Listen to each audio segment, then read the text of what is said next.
President Cyril Ramaphosa has called on mining companies to prioritize the well-being of communities in which they operate. Ramaphosa was speaking at the Mining Indaba in Cape Town this year. Local and foreign stakeholders are gathering there to deliberate on the future of mining in Africa and its impact on the global economy.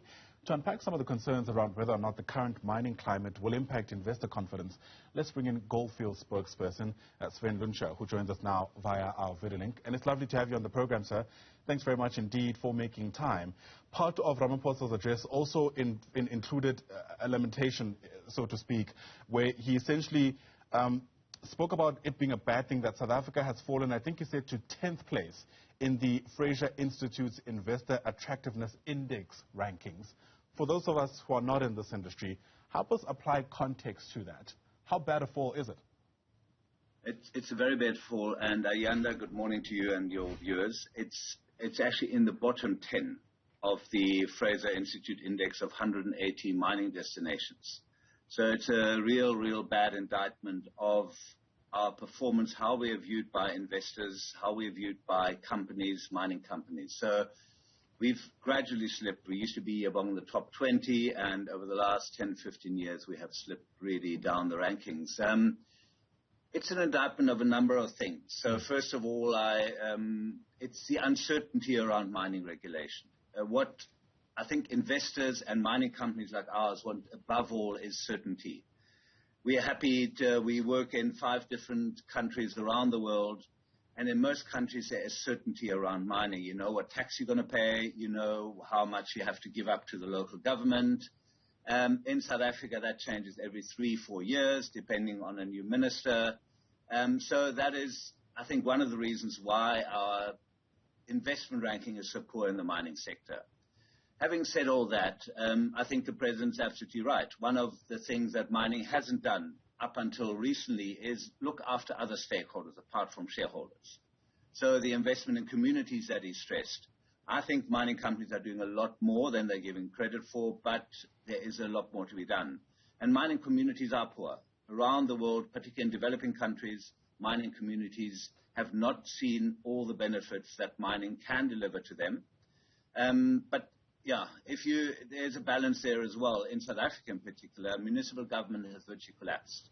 So mining companies have had to step in, but they can only do so much. There can only be so many roads, run so many schools, build so many schools, build so many hospitals, but eventually government has to come to the party. And unfortunately, in a lot of the rural mining communities in which we are based, municipal government is virtually absent. So it's a combination of things. Mining companies certainly can do more. But we also have to look at our partners, our other stakeholders who also have to play their part, particularly in this country. Yeah, there's certainly stuff that mining industry players have in their control and things they don't have in their control.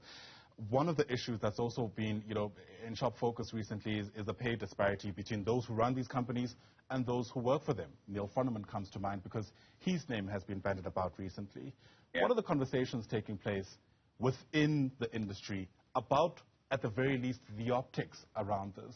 For someone to be receiving, almost 100-fold of some of their workers, how is that, being rationalized within the industry? It's very difficult to rationalize, and I can understand the anger of many of the unions, of many of the workers, and some non-unionized employees are also flabbergasted at that. There are complex pay structures in place. So first of all, in terms of international norms, I know 300 million is a huge amount. It puts Mr. Froneman roughly in the middle of the top 15 gold mining peers. So he's not one of the top earners if you compare it internationally. The other argument that can be made is mining CEOs are in space demand, so they could attract other higher salaries overseas. The pay gap is a huge issue, and it features prominently among discussions with our unions at the Mining Council. It's how the pay is structured.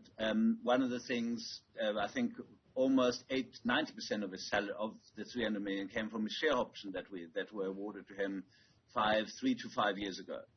In most cases, share options are awarded over 3 years, and the share prices have surged. As you well know, one of the unfortunate side effects of COVID and more recently Russia's invasion of Ukraine is that metal prices have gone through the roof. Right. So the share options that these executives have also risen sharply. But I take your point, Ayanda, the gap is huge. It's very difficult to, however you explain it, however complex these remuneration structures are, it leaves a bad taste. And we understand the anger of unions on this one, and it's a discussion that needs to be had. How much room is there to afford these share options to unions and by extension to workers too? Because the sense I'm getting from you is that Neil Froneman's pay essentially has been inflated by what none of us would have been able to predict. In fact, it could have gone down if the shares had gone the opposite direction. The question then is, yes, how do we ensure that workers get to reap these benefits if they do come about? I know Sibanye used to be part of the company. I work for now Goldfields. We used to be one company until 2012 when the companies were split, and Sibanye is now its own independent company. Yeah. But at the time, a trust was established, the Tusano Trust, that held shares that holds about, I think in the case of Sibanye, about 10% of the shares of Sibanye. And the workers that were there around the time should be able to benefit from those shares. But it's a small part in comparison to the executive leadership of Sibanye, and in our case at Goldfields as well. I think share ownership scheme would be a better scheme, more wider, more deeper, and more entrenched share ownership scheme would be one of the ways where workers can also benefit. But as you rightly pointed out, Ayanda, this is also, it goes down. I mean, 3 years ago, the shares weren't doing that well, and I think his pay was significantly less, as was our executive's pay. So it goes up and down, but the gap I know we face that anger a lot. We face those questions a lot. How do you justify it? Share options are a way of keeping executives who are in demand globally with the company and to incentivize them to produce the best for the company. They have huge responsibilities. They look after, I think in Sibanye's case, 60,000 workers around the world. So there is an amount of shares that you have to award to these executives, and the remuneration committee of boards of these companies, maybe they need to have a harder look at how many shares are awarded. Maybe they need to put caps in on the amount that can be paid. I'm afraid I'm not a remuneration expert, but it is one of the big issues we are facing, and it needs to be addressed. And the boards of companies maybe need to pay more attention to this. To what extent do you feel this particular issue affects investor confidence in the sector? Quite honestly, to be honest, investors, shareholders understand these issues. I don't think it affects investor confidence directly. Indirectly, the fact that it now has extended the strike at Sibanye, for example. Sibanye is one of the largest mining companies in South Africa, and the headlines are about a strike and labor unrest in the country, and that obviously does do South Africa no favor. It shows one of the issues that a lot of investors raise with us is the fractious labor relations in the country. And beyond executive pay, I think some of the labor relations have been, I think, a little bit better. Certainly in our case, we had a very bitter strike 3 years ago. The relations with unions are much better now. We cooperate with them. Our pay structures have been adjusted.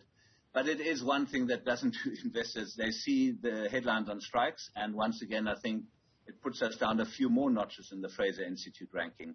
We haven't had any major foreign investment in this country for the last 15 years, and a lot of analysts, and we certainly feel, we've lost out on the mining boom. When the rest of the world is booming in mining, South Africa has lost out through a combination of factors. I mentioned regulation, labor relations are one of the issues. So I'm afraid investor confidence is not that strong in the country at the moment. Not ideal, considering that mining is still the backbone of this country's economy. The question then, I guess, becomes, how do we... I don't suppose what you're saying is that we've lost out and there's nothing that we can do. Immediate interventions, for instance, what do those look like for you?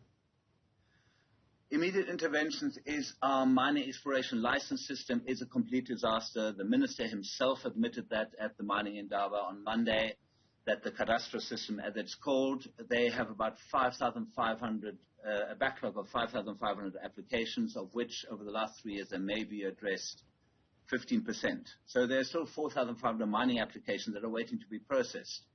So the efficiencies of the government, I think once again, unfortunately, is the first thing that we need to address. But at the moment, it doesn't look like it is being addressed with the earnestness that we think it should deserve. I know capacity in many government departments is completely undermined. The other thing we need to address, I think we need to have serious stakeholder conversations with unions, with government to say, how do we put this on a common ground? How do we address the wage gaps? How do we address the fact that ever so often there's labor unrest in our communities? We also have a big issue of the crime and corruption that is plaguing mining. We've at our own solar plant that we've just launched, we've had to deal with the so-called procurement mafia who want a share of the pie of the work without adding any value. So there are a lot of elements around. There's illegal mining is another issue that springs to mind. So Ayanda, I'm afraid the list or the to-do list is massive, but it starts, I think, with capacity and the Department of Mining, and it starts with an honest conversation between the three key stakeholders: government, unions, and the mining sector itself. Yeah, you're absolutely right. There's certainly a lot to be done, and I guess it all becomes a matter of finally getting around to doing it. Thanks for painting the picture for us, helping us connect the dots as best as you can. Appreciate your time on the AM report this morning. Thank you, Yana. Sven Lunsche is the spokesperson of Goldfields, and of course they are among the many influential players in the mining sector as we try to find out how best investor confidence can be improved on the back of the Mining Indaba.